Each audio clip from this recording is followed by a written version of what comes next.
Hello, చూడండి, అందరు బాగుండ్రా? నేను బాగున్నానండి. మీరు అందరు బాగుండాలని దేవుని కోరుకుంటున్నాను. పెద్దవాళ్ళకు నమస్కారాలు, చిన్నవాళ్ళకు ఆశీస్సులు. ఈ గోంగూర నిన్న మనం గోంగూర చూపెట్టినాం కదండి, ఏమేమి వేసుకోనేది. నిన్న ఏమేమి వేసుకోనేది చూపెట్టినాం కదా. ఇప్పుడు గోంగూర ఉడికిన పప్పు ఎలా చేసుకోవాలో చూడండి. ఇప్పుడు ఉప్పు వేసుకోవాలండి. ఉప్పు వేసుకొని ఎంత మనకు కావాల్సినంత ఎంత పడుతుందో చూసుకొని ఉప్పు వేసుకొని ఇట్లా ఇది ఉంటుంది కదా పప్పు రుద్దేది, ఇట్లా రుద్దుకోవాలి. రుద్దితే సన్నగా అవుతుంది. ఇట్లా గట్టిగా పట్టి ఇట్లా మంచిగా పట్టుకొని మనం మసి పట్టుకొని ఇట్లా పెట్టుకొని ఇట్లా రుద్దుకోవాలి.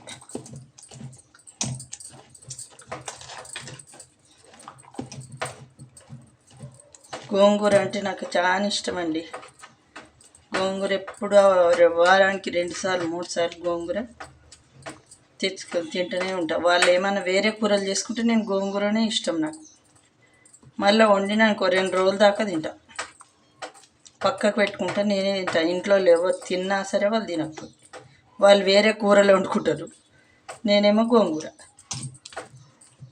నాకు గోంగూర పచ్చిమిరపకాయ బజ్జీలు ఇష్టం ఎక్కువ.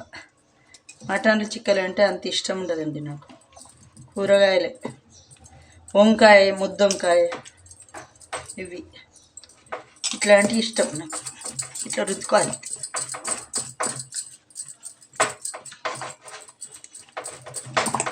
గట్టి పట్టి మంచిగా కాళ్ళ కింద కావాలంటే కాళ్ళ సందులో పెట్టి కూడా రుద్దుకోవచ్చు, ఇష్టము. గట్టిగా బాగా ఇట్లా ఇట్లా రుద్దాలి మంచిగా. పప్పు కూర అన్నీ పచ్చిమిరపకాయలు వేసినాం కదా, అన్నీ ఉప్పు. ఇప్పుడు ఇక మంచిగా కమ్మగా ఇట్లా కూర ఇది అయినాక కొన్ని నీళ్ళు వేసుకోవాలి. మనం కొన్ని వాటర్ వేసుకుంటే కొంచెం గట్టిగా ఉంది కదా, కొంచెం పలుచగా అవుతుంది నాకు. ఇట్లా ఇది అడిగేసుకుంటాం కదా. ఎక్కువ తక్కువ నీళ్ళు వేస్తే కూడా టేస్ట్ ఉండదు, మళ్ళీ దాని టేస్ట్ పోతుంది. ఉడికినాక ఇష్టమైన నీళ్ళు పోసి పలుచగా చేసినాం అనుకో, అంత టేస్ట్ దాని టేస్ట్ అంతా పోతుంది. ఇట్లా రుద్దుకున్నాం కదా, రుద్దుకొని మళ్ళీ పెట్టిన మర్చిపోయి తీసేసిన. రుద్దుకున్నా.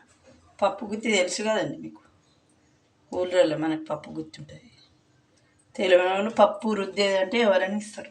అందులో షాప్లో పోయి పప్పు రుద్దేదంటే అంటే ఇస్తారు. అది అయినాక మనం పోపు చేసుకుందాం. దీంట్లోకి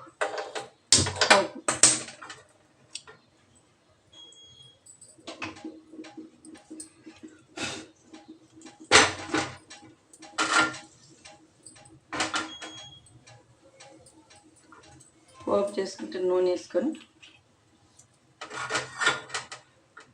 నూనె ఇంకా ఇష్టం ఉన్నంత మనకి ఎంత కావాలన్నా అంత వేసుకొని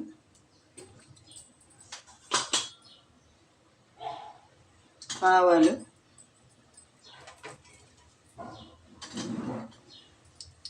జీలకర్ర, ఆవాలు వేసుకొని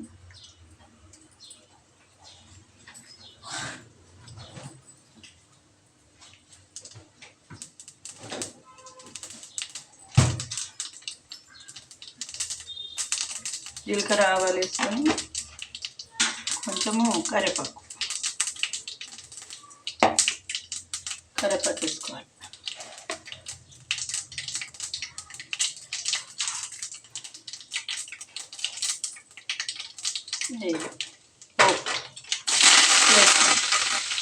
నీళ్ళు వేసుకొని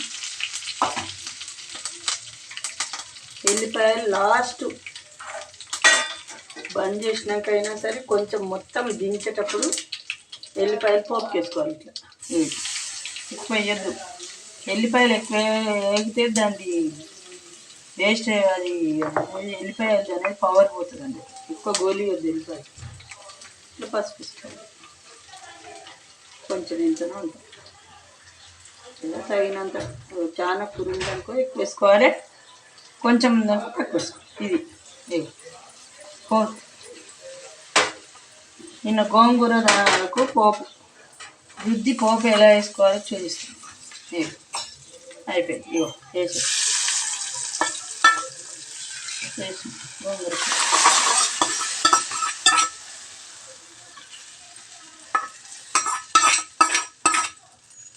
ఎంత వేసుకుని అయిపోయింది. గోంగూర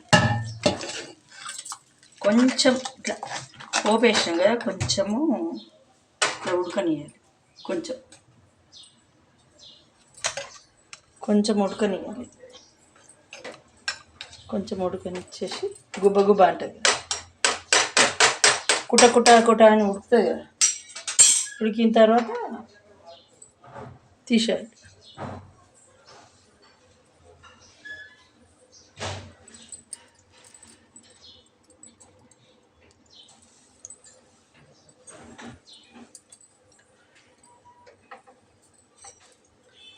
కుట అంటస్తుంది. ఇది ఇట్లా గుబ్బ అని కొంచెం అనగానే తీసేసి అయిపోయింది. తినడానికి రెడీ. గోంగూర పప్పు రెడీ. సరేనండి. నిన్న గోంగూర పప్పు ఎలా చేయాలో ఇప్పుడు మొత్తం పోపు ఉడికినాక రుద్దుకొని ఉప్పేసి మనము పసుపు ఇవన్నీ పోపు చేసుకోవడం ఈరోజు. కొందరికి తెలియదు కదండి, చాలామంది తెలుసు కానీ కొందరికి తెలియదు. అందుకే ఇది ఇలా చూపించాను. ఓకేనా? సరేనండి, బాయ్.